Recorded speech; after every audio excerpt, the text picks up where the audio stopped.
আসসালামু আলাইকুম। আজকে সকাল সকাল আমার এক বন্ধু এসে ফার্মে হাজির। ও বলতেছে একটা টার্কির মোরগ নিবে খাওয়ার জন্য। তো আমার এখানে পর্যাপ্ত পরিমাণে মোরগ আছে, যেগুলো মোটামুটি 4 থেকে 5 কেজির মধ্যে। তো ওজন করে যেটা সবচাইতে বেশি হবে ওইটা ওকে দেবো। আর দেওয়ার মতো মূলত ওই কালো দুইটার মধ্যে একটা দিতে হবে, কারণ সাদাগুলো এখনও বয়স হয় নাই। যদিও কালোগুলোরও খুব একটা বয়স হয় না, এগুলো অ্যারাউন্ড 6 থেকে 7 মাসের মতো বয়স। তো এগুলো দেখা যায় যে 12 থেকে 13 মাসে এগুলোর ওয়েট ভালো আসে, তখন 7-8 কেজি হয়।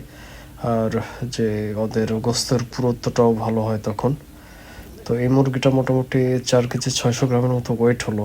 তো এটা ওয়েট করার পর ভাবলাম ওই মোরগটা ধরি, ওইটার কেমন ওয়েট আছে। এই জন্য ওইটা ধরার জন্য গেলাম। তো ওইটা ধরে নিয়ে এসে ওজন দিয়ে দেখি কেমন ওয়েট আসে ওইটা। আমার মনে হয় যে প্রথমে যেটা ওয়েট দিলাম ওইটারই ওজন ভালো আছে আর কি। তো এটা 4 কেজির মতো ওয়েট হলো। আর যদি আমি মুরগিগুলোকে খুব প্রোটিনযুক্ত খাবার দেই না, বিশেষ করে যেটা মুরগির ফিড, এটা কম দেই। তো এই ছিল আজকে আমার ফার্মের আপডেট। দেখা হবে নেক্সট ভিডিওতে ইনশাল্লাহ।